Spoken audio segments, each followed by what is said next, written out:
G'day guys, this is Tyr and welcome back to another Fallout 76 Playable Ghoul PTS video.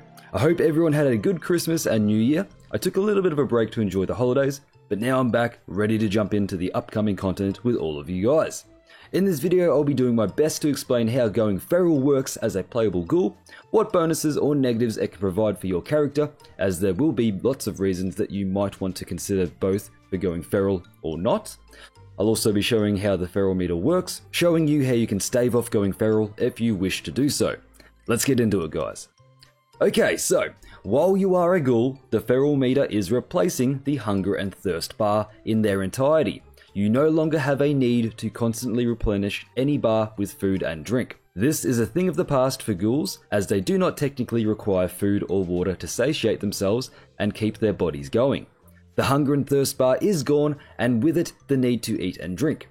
However, you can still do so. You can eat and drink if you wish to, and you can still make full use of all the powerful food buffs in the game, whether you're a carnivore or herbivore. Nothing has changed there. It's just that you are simply not required to do so to satiate a thirst and hunger bar. These bars have been replaced with the feral meter. Now you instead keep your feral meter satiated and at bay via the use of chems. The more chems you take, the more the bar remains full. The feral meter degrades over time and can be restored by using chems. This is also synergizing with a new endurance perk called Chem Diet, which makes chems 75% more effective at sustaining your feral meter. While your feral meter is full and your ghoul character is completely non-feral, or sane, you are able to play the game normally without any negatives. Essentially, you can play any build as a non-feral ghoul. Ranged builds like rifles, pistols, shotguns, heavy gunners being a clear and obvious standout choice. Hell, you can even be a melee build as a non-feral ghoul. However, as your feral meter declines and drains as you either intentionally or unintentionally allow it to do so, you will notice a lot of effects and changes happening to your character. Mainly the raw boost to your melee prowess and damage output. As you become more feral, your melee and unarmed damage becomes much more ferocious and powerful. Whilst at the same time, your proficiency with ranged weapons take a sharp decline, removing almost all of your accuracy and VATS optimization. Essentially, if you want to be a ghoul melee build, you can do so without being feral. But if you really want to show the Wasteland how merciless and dangerous you are, then it's recommended to play the ghoul melee build completely feral for all of its min-maxing potential that it offers you. So what do I mean by that? Let's get more specific and show the numbers.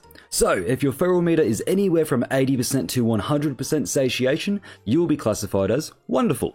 You will have the following bonuses: plus 3 strength, plus 3 endurance, and plus 30 health points. This is the maximum benefit for being a sane, non-feral ghoul. If you let it slip down anywhere between 60% to 80%, then you'll be classified as normal. And the bonuses get reduced down to only plus 15 health points. Allowing your feral meter to go down even further, anywhere from between 25% to 60%, you'll be classified as odd, and will start to negatively impact your build as a whole, imparting onto you a -1 reduction to your endurance and -5 action points. Going down even further, anywhere between 1% and 25% sanity on your feral meter, you'll be classified as losing it, and will really start to feel an overall shift, gaining even more negatives. Now you have a -3 reduction to your endurance, a -15 reduction to your health points, and a -10 reduction to your action points. Finally, going completely feral at 0%, things will change drastically and the fun can begin. You have a slew of negatives, such as a -5 to your endurance, -30 to your health points, -30 to your action points, and a whopping -300% VATS and hipfire gun accuracy penalty. But to compensate and balance out your now feral nature, you are granted a massive bonus of plus 200% melee and unarmed damage. It's clear to see the idea behind all of this, as while you are fully non-feral, you have no negatives to your ranged gun attributes. In fact, while non-feral, you're tankier and have some bonuses to your strength as well. So any build is possible in this state of mind, but mainly ranged weapons, like I said before, commandos, pistols, shotguns, and heavy gun builds. On the flip side, as your sanity depletes and once you go completely feral at 0%, it's heavily recommended that you're meant to utilize these bonuses to become a glass cannon type of melee build. In summary for this whole video, the need for hunger and thirst sustain is replaced by the need to use chems to sustain your feral meter. Take chems and the bar remains full, and over time the bar will deplete. Non-feral ghoul players are typically going to be recommended for ranged ghoul builds, whilst feral ghoul players will be recommended for melee ghoul builds. Some bonus tidbits commonly asked about player ghouls before we end the video. Overeaters. Currently it is believed that Overeaters is bugged to always grant its maximum bonus, since ghoul players don't have a food or drink bar. I'm sure this will be changed to either work with the feral meter or just be disabled altogether and not work for the ghouls at all. Time will tell what decision is made there. Additionally, as I covered already, yes, ghouls can eat and drink and still get food buffs just like humans. The removal of the thirst and hunger bar is purely a gameplay mechanic choice. And finally, the question of using chems as a feral player. Sadly, that will not be possible. If you're a feral melee player, that's it.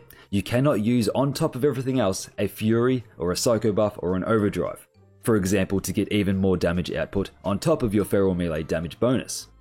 The second you take one chem, your feral meter raises from 0% and you lose your feral bonus.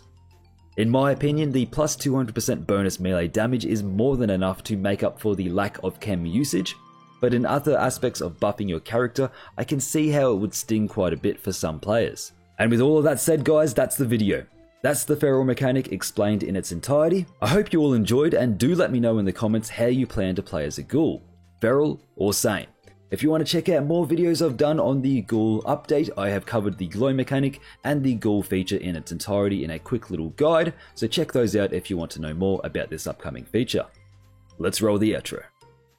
That's going to do it for me. A massive shout out to all of my channel members. You're all legends, and thank you for your continued support on the channel.